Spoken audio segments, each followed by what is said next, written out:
Good evening. Welcome to Haunt Your House, presented by Briggs Freeze Productions. Streaming scary stories straight to your screen. I'm Megan. And I'm Andrew. We are bringing you 3 different nights of spooktacular fun, and each night offers a little something different. Tonight is night 1 and will include creepy short stories, spooky songs, and haunted poems. Tonight's entertainment features performers of all kinds, and if you'd like to support us, you can find Venmo information on your screen and in the description box of this video. Thank you for supporting our show. Now it's time to get haunted.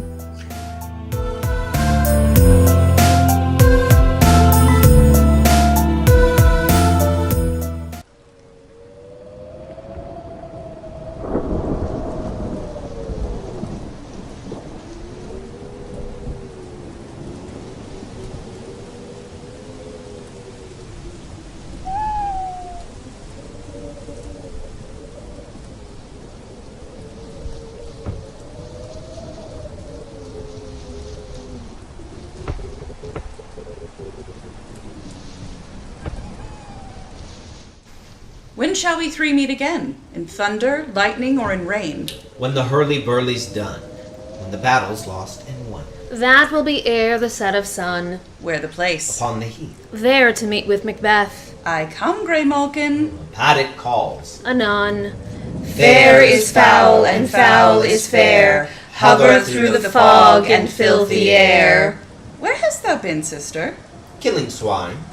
Sister, where thou? A sailor's wife had chestnuts in her lap, and munched and munched and munched. Give me, quoth I, aroint thee, witch, the rum-fed Runyon cries. Her husband's to Aleppo gone, master of the tiger. But in a sieve I'll thither sail, and like a rat without a tail, I'll do. I'll give thee a wind. Thou art kind. And I another. I myself have all the other.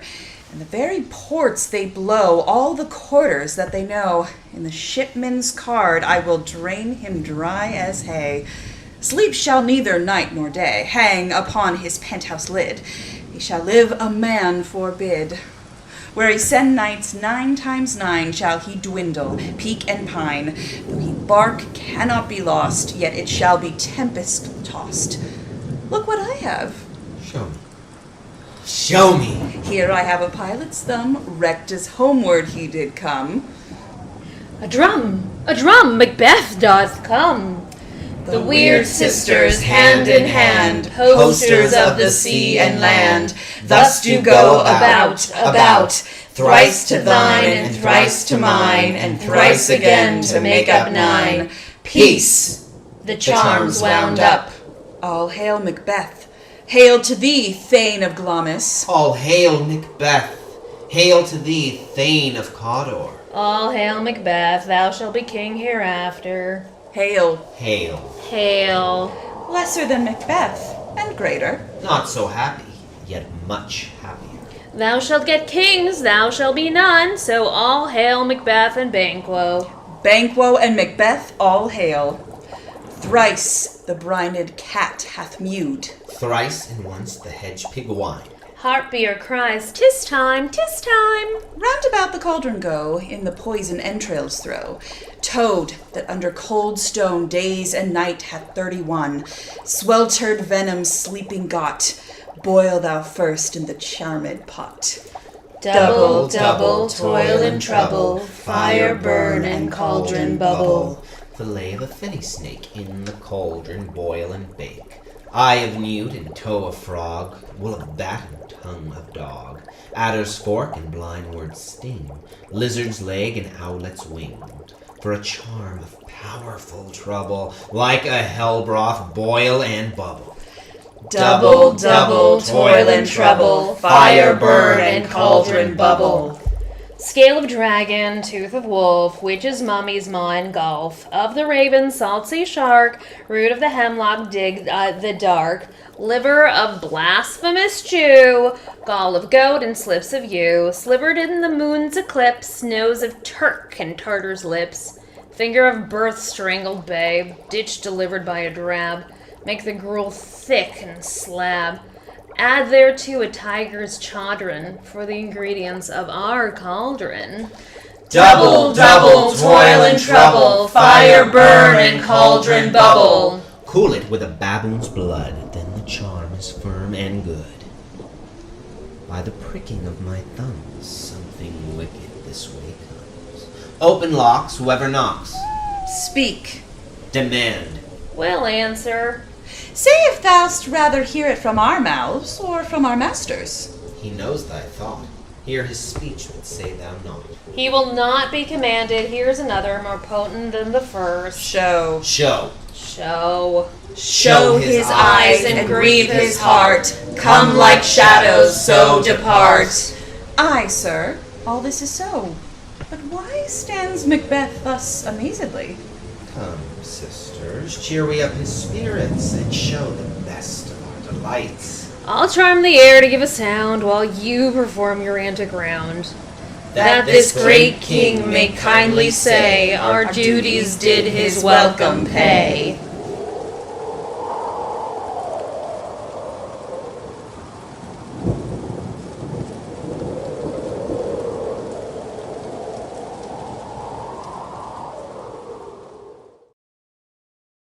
I stopped going to church because God never answers me. But the devil speaks to me every night.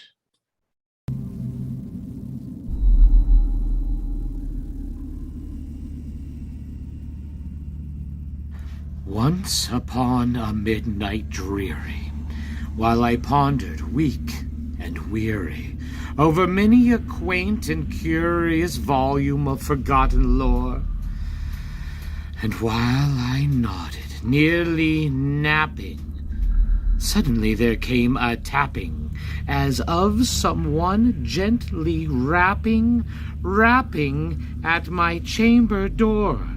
"'Tis some visitor," I muttered, "tapping at my chamber door. Only this and nothing more." Distinctly I remember it was in the bleak December, and each separate dying ember wrought its ghost upon the floor. Eagerly I wished the morrow. Vainly I had sought to borrow from my books surcease of sorrow. Sorrow for the lost Lenore, for the rare and radiant maiden whom the angels named Lenore, nameless here forevermore. And the silken, sad, uncertain rustling of each purple curtain thrilled me, filled me with fantastic terror I had never felt before, so that now, to still the beating of my heart, I stood repeating, "'Tis some visitor entreating entrance at my chamber door, some late visitor entreating entrance at my chamber door. This it is, nothing more." Presently my soul grew stronger. Hesitating then no longer, "Sir," said I, or "Madam, truly your forgiveness I implore. But the fact is I was napping, and so gently you came rapping, and so faintly you came tapping at my chamber door, that I scarce was sure I heard you. Here I opened wide the door. Darkness there, and nothing more." Deep into that darkness peering, long I stood there, wondering, fearing, dreaming dreams no mortal ever dared to dream before. Silence was unbroken, and the stillness gave no token, and the only word there spoken was the whispered word, Lenore. As I whispered, and an echo murmured back the word Lenore. Really this and nothing more. Back into the chamber turning, all my soul within me burning, soon again I heard a tapping, somewhat louder than before. "Surely," said I, "surely that is something at my window lattice. Let me see then what threat is, and this mystery explore. Let my heart be still a moment, and this mystery explore. 'Tis the wind, and nothing more." Open here I flung the shutter, when, with many a flirt and flutter, in there stepped a stately raven of the saintly days of yore. Not the least obeisance made he, not a minute stopped or stayed he, but, with mine of lord or lady, perched above my chamber door, perched upon a bust of Pallas, just above my chamber door, perched and sat, and nothing more. Then this ebony bird beguiling my sad fancy into smiling, by the grave and stern decorum of the countenance it wore. Though thy crest be shorn and shaven, thou, I said, art sure no craven, ghastly grim and ancient raven wandering from the nightly shore. Tell me what thy lordy name is on the night's Plutonian shore. Quoth the raven, nevermore. Much I marveled this ungainly fowl to hear discourse so plainly, though its answer little meaning, little relevancy bore. For we cannot help agreeing that no living human being ever yet was blessed with seeing bird above his chamber door, bird or beast upon the sculptured bust above his chamber door, with such name as nevermore. But the raven, sitting lonely on the placid bust, spoke only that one word, as if his soul in that one word he did outpour. Nothing farther than he uttered, feather than he fluttered, till I scarcely more than muttered, other friends have flown before, on the morrow he will leave me, as my hopes have flown before. And the bird said, nevermore. Startled at the stillness broken by reply so aptly spoken. Doubtless, said I, what it utters is its only stock and store, caught from some unhappy master, whom unmerciful disaster followed fast and followed faster, till his songs one burden bore, till the dirges of his hope that melancholy burden bore of nevermore. But the raven, still beguiling all my fancy into smiling, straight I wheeled a cushioned seat in front of bird and bust and door. Then, upon the velvet sinking, I betook myself to linking fancy unto fancy, thinking what this ominous bird of yore, what this grim, ungainly, ghastly, gaunt, and ominous bird of yore meant in croaking nevermore. This I sat engaged in guessing, but no syllable expressing to the fowl whose fiery eyes now burned into my bosom's core. This and more I sat divining, with my head at ease reclining on the cushion's velvet lining that the lamplight gloated o'er, but whose velvet violet lining with the lamplight gloating o'er, she shall press, nevermore. Then, methought, the air grew denser, perfumed from an unseen censer, swung by seraphim whose footfalls tinkled on the tufted floor. Wretch, I cried, thy God hath lent thee, by these angels he hath sent thee, respite and nepenthe from my memories of Lenore. Quaff this kind nepenthe, and forget this lost Lenore. Quoth the raven, nevermore. Prophet, said I, thing of evil, prophet still, if bird or devil. Whether tempter sent, whether tempest tossed thee here ashore, desolate yet undaunted, on this desert land enchanted, on this home horror haunted, tell me truly, I implore, is there balm in Gilead? Tell me, I implore. Quoth the raven, nevermore. Prophet, said I, thing of evil, prophet still, if bird or devil. By that heaven that bends above us, by that God we both adore, tell this soul with sorrow laden, if within the distant Aidenn it shall clasp a sainted maiden, whom the angels name Lenore. Clasp a rare and radiant maiden, whom the angels name Lenore. Quoth the raven, nevermore. Be that word our sign of parting, bird or fiend, I shrieked upstarting. Get thee back into the tempest and the night's Plutonian shore. Leave no black plume as a token of that lie thy soul has spoken. Leave my loneliness unbroken. Quit the bust above my door. Take thy beak from out my heart, and take thy form from off my door. Quoth the raven, nevermore. And the raven, never flitting, still is sitting on the pallid bust of Pallas just above my chamber door, and his eyes have all the seeming of a demon's that is dreaming. And the lamplight over him, streaming, throws his shadow on the floor. And my soul from out that shadow that lies floating on the floor shall be lifted nevermore.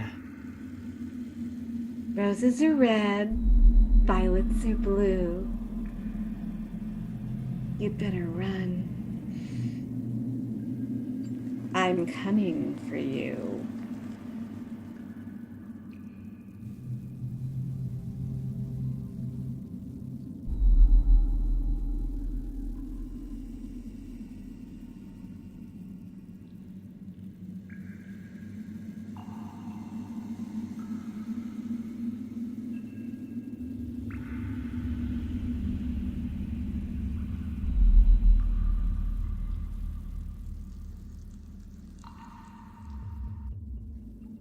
Every breath you take, and every move you make, every bond you break, every step you take, I'll be watching you every single day, and every word you say.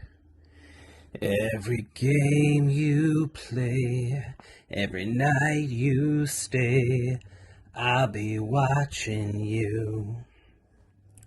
Oh, can't you see that you belong to me? How my poor heart aches with every step you take, and every move you make, and every vow you break, every smile you fake, every claim you stake, I'll be watching you. Since you've been gone, I've been lost without a trace. I dream at night, I can only see your face. I look around, but it's you I can't replace. I feel so cold and I long for your embrace. I keep crying, baby, please. And can't you see you belong to me?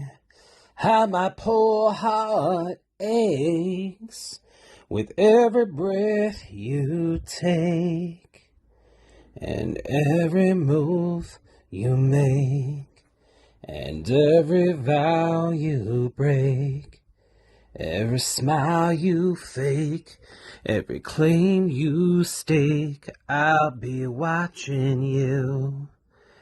Every move you make, every step you take, I'll be watching you. Audra looked across the table to smile warmly at the loving faces of her husband and children. I do so enjoy our time together, she whispered as she gently placed each of their severed heads back in the refrigerator. I was starving and lost in the woods until I found a hiker. I'm full now. Just wish he hadn't screamed so loud. Hi, it's story time with Edward Gorey. We're going to read The Gashly Crumb Tinies. A is for Amy, who fell down the stairs. B is for Basil, assaulted by bears. C is for Clara, who wasted away. D is for Desmond, thrown out of a sleigh. E is for Ernest, who choked on a peach. F is for Fanny, sucked dry by a leech. G is for George, smothered under a rug. H is for Hector, done in by a thug. I is for Ida, who drowned in a lake. J is for James, who took lye by mistake. K is for Kate, who was struck with an axe. L is for Leo, who swallowed some tacks. M is for Maud, who was swept out to sea. Oh, I'll be right back.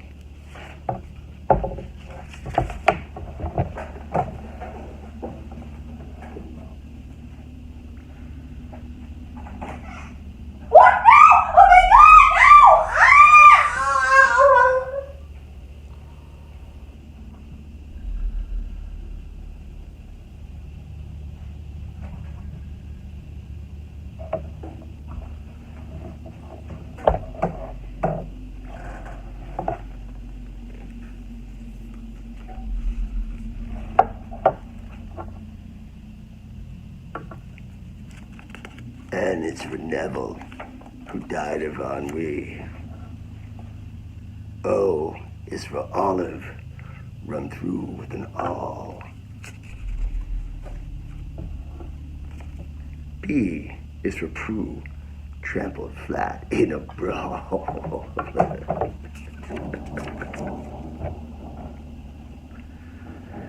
Q is for Quentin, who sank in a mire. R is for Rhoda, consumed by fire. S is for Susan, who perished in a fire.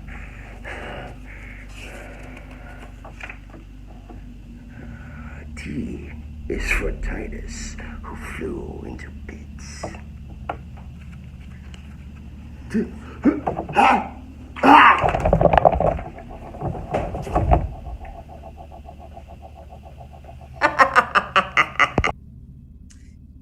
I will wait patiently until I'm found and exact my revenge. Flesh by the pound.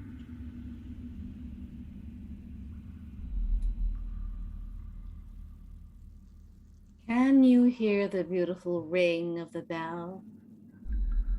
That means it's time to drag you down to hell.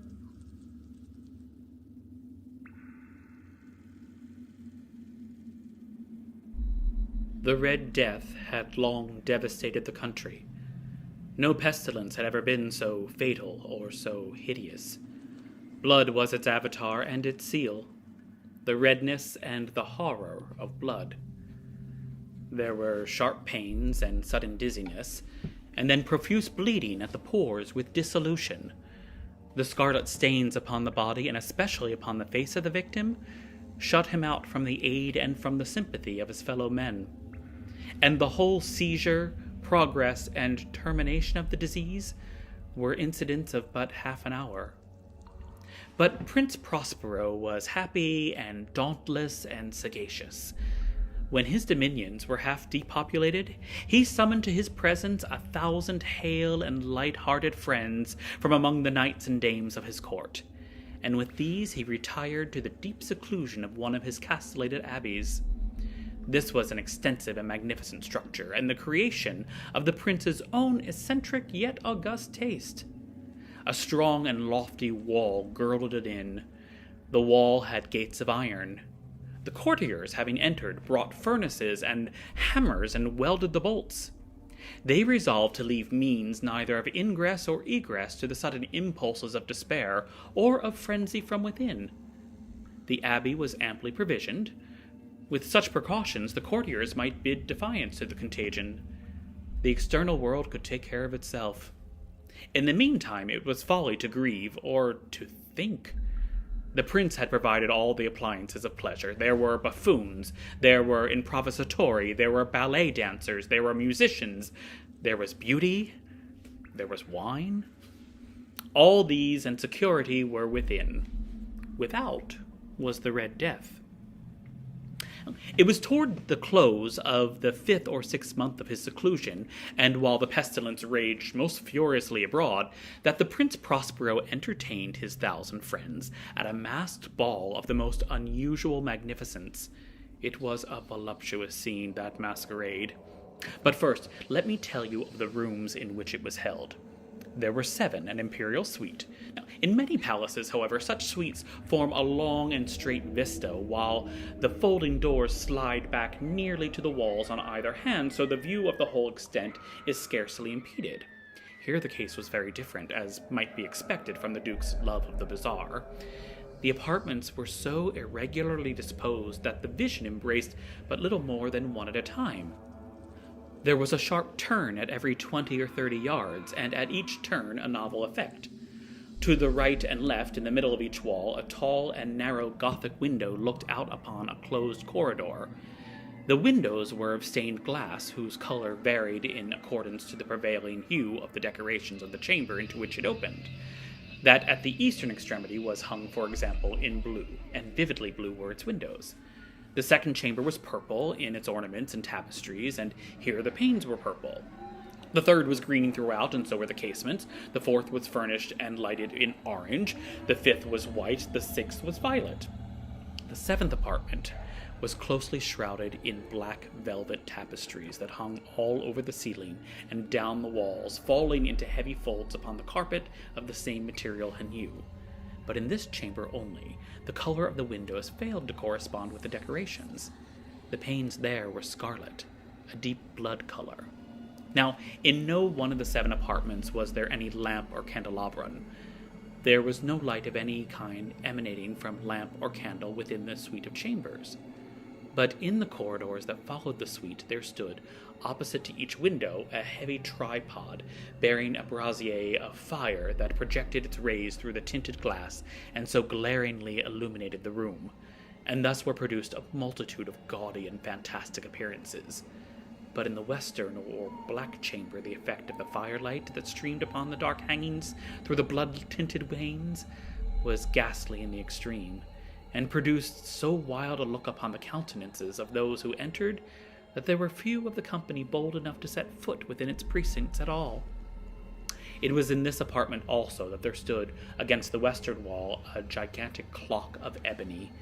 Its pendulum swung to and fro with a dull, heavy, monotonous clang, and when the minute hand made the circuit of the face and the hour was to be stricken, there came from its brazen lungs a sound which was clear and loud and deep and exceedingly musical, but so peculiar a note and emphasis that at each hour the musicians of the orchestra were constrained to pause momentarily in their performance to hearken the sound, and thus the waltzers ceased their evolutions, and there was a brief discontent of the whole gay company.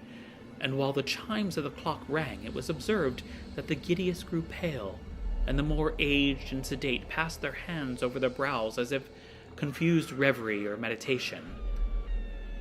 But when the echoes had fully ceased, a light laughter at once pervaded the assembly, and the musicians looked at each other and smiled at their own nervousness and folly, and made whispering vows, each to the other, that the next chiming of the clock should produce in them no similar emotion. And then, after the lapse of 60 minutes, which embraced 3,600 seconds of time, there came yet another chiming of the clock, and there was the same discontent and tremulousness and meditation as before.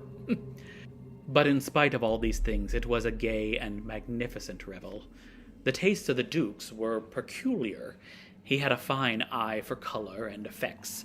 He disregarded mere fashion. His plans were bold and fiery, and his conceptions glowed with barbaric luster. There are some who had thought him mad. His followers felt that he was not. It was necessary to hear and see and touch him to be sure that he was not. The apartments were densely crowded, and in them beat feverishly the heart of life. and the revel went whirlingly on until at length there commenced the sounding of midnight upon the clock, and then the music ceased, as I have told, and the evolutions of the waltzers were quieted, and there was an uneasy pause of all things as before.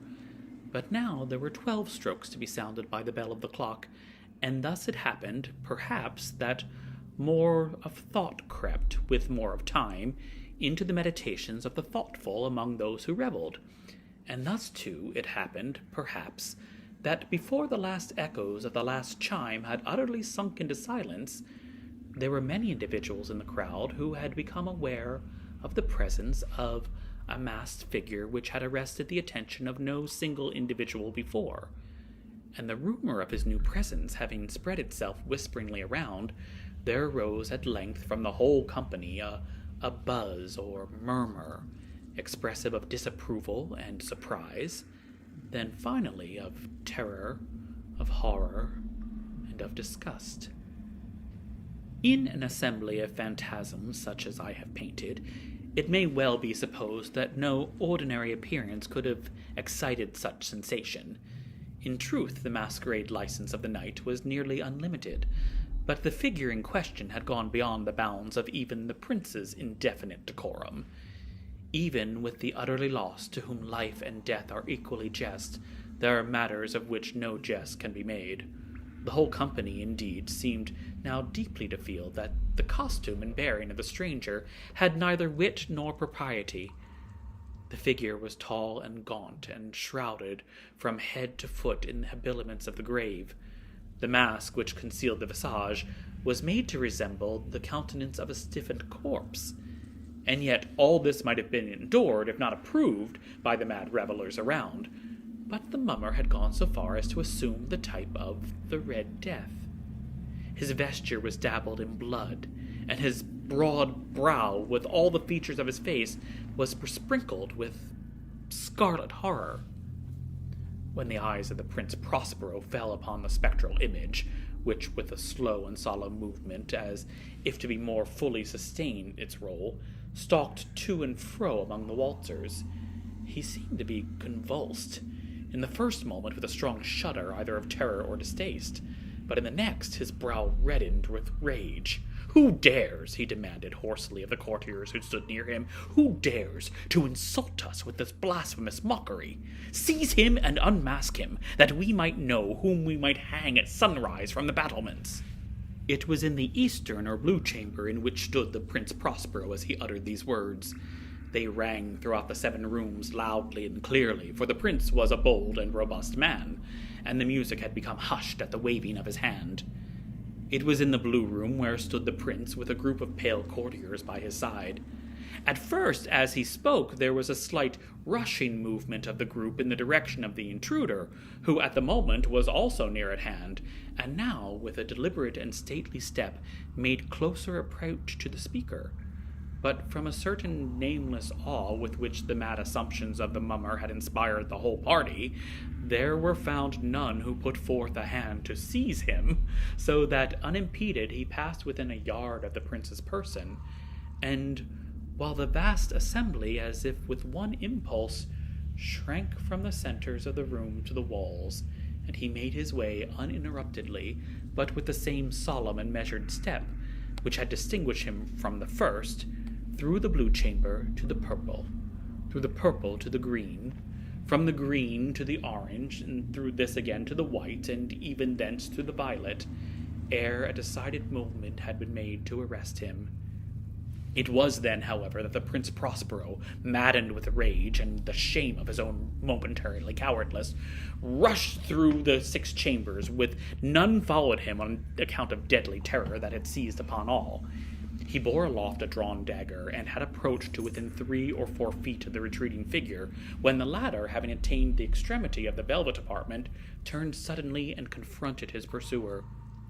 There was a sharp cry, and the dagger dropped gleamingly upon the sable carpet, upon which, instantly afterwards, fell prostrate in death the Prince Prospero. Then, with the wild courage of despair, a throng of the revelers at once threw themselves into the black apartment, and seizing the mummer, whose tall figure stood erect and motionless within the shadow of the ebony clock, gasped in horror at finding the costume and corpse-like mask which they had handled with so violent a rudeness uninhabited by any tangible form. And now was acknowledged the presence of the Red Death.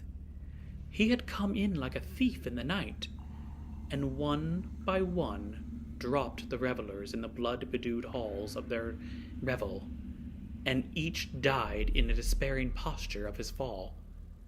And the life of the ebony clock went out with the last of the gay revelers, and darkness and decay and the Red Death held boundless dominion over all.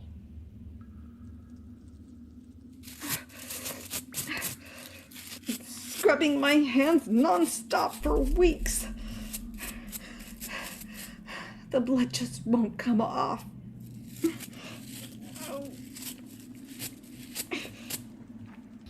It's nice that my grandmother calls to check on me. But if she wants to communicate from the other side, I wish she wouldn't scream so much.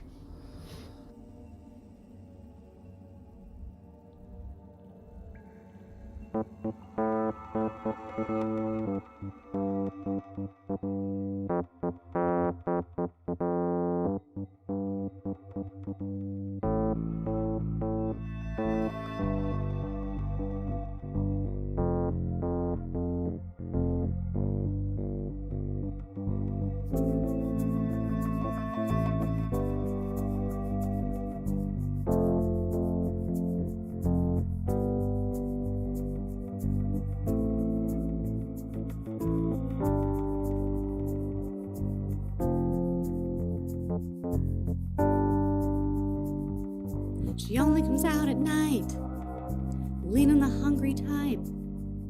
Nothing is new, I've seen her here before. Watching and waiting, oh, she's sitting with you, but her eyes are on the door. So many have paid to see what you think you're getting for free. Woman is wild, she can't tame by the purr of a jaguar.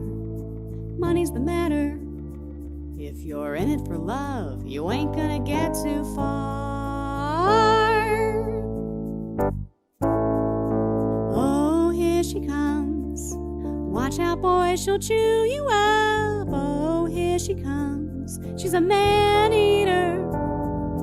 Oh, here she comes. Watch out, boy, she'll chew you up. Oh, here she comes. She's a man-eater.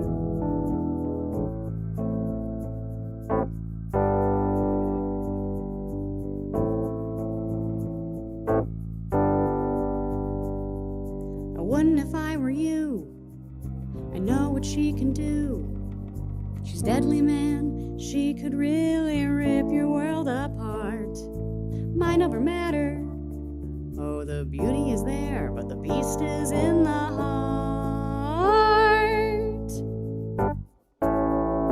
Oh, here she comes.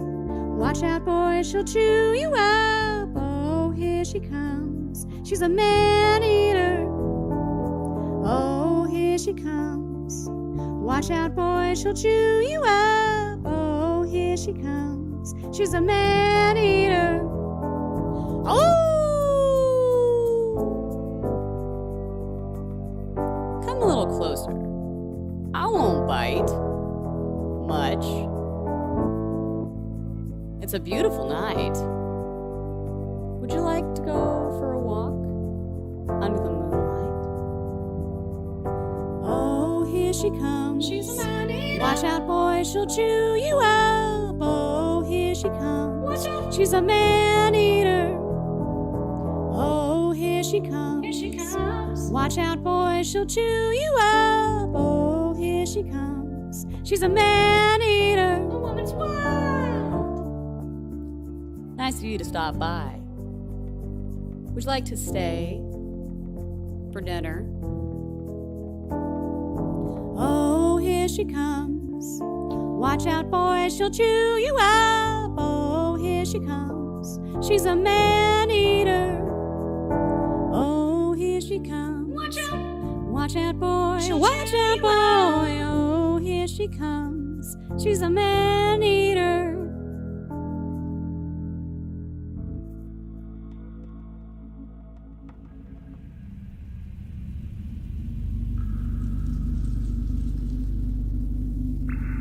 Wrapped in sheets and cuddled in bed, you'll foolishly expose your head.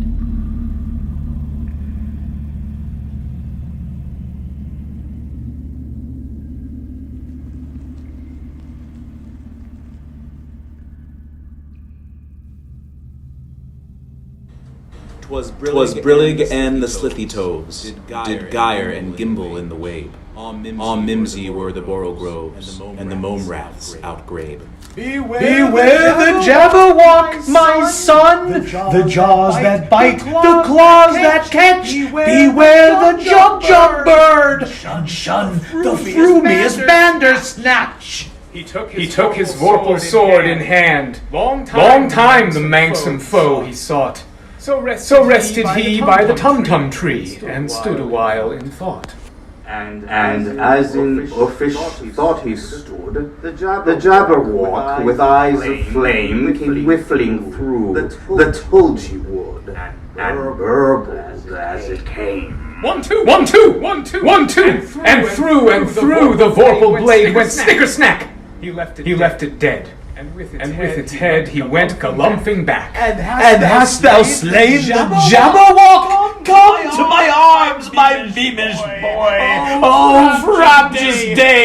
Callooh, Galay! He chortled in his joy. 'Twas Brillig and the Slothy Toves did gyre and gimble in the wabe. All mimsy were the Borough Groves, and the Mome Raths outgrabe. From the grave where my father was put, a hand reached up and grabbed my foot. After dating all through high school and college, our daughter's boyfriend finally came by today to ask my wife and me for her hand.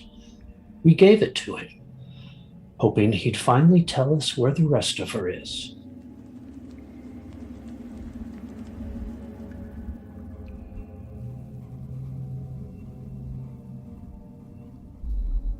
My creation. Of my creation and creator I was absolutely ignorant, but I knew that I possessed no money, no friends, no kind of property. I was besides endued with a figure hideously deformed and loathsome. I was not even of the same nature as men. I was more agile than they, and could subsist upon coarser diet. I bore the extremes of heat and cold with less injury to my frame. My stature far exceeded theirs. When I looked around, I saw and heard none like me. Was I then a monster? A blot upon the earth from which all men fled and whom all men disowned? By degrees, I made a discovery of still greater moment. I found that these people possessed a method of communicating their experience and feelings to one another by articulate sounds. I perceived that the words they spoke sometimes produced pleasure, or pain, smiles, or sadness in the minds and countenances of the hearers. This was indeed a godlike science, and I ardently desired to become acquainted with it. I admired virtue and good feelings, and loved the gentle manners and amiable qualities of my cottagers, but I was shut out from intercourse with them, except through means which I obtained by stealth, when I was unseen and unknown, and which rather increased than satisfied the desire I had of becoming one among my fellows. I, the miserable and the abandoned, am an abortion, to be spurned at and kicked and trampled on. I am malicious because I am miserable. Am I not shunned and hated by all mankind? The mirror had been left to me by my late aunt's estate, stored in the attic and covered in paper. I stared at my reflection, feeling that something was off, but not knowing what, when my reflection winked at me. How do you do? I see you've met my faithful handyman. He's just a little brought down because when you knocked, he thought you were the candy man. Don't get strung out by the way I look. Don't judge a book by its cover. I'm not much of a man by the light of day, but by night I'm one hell of a lover.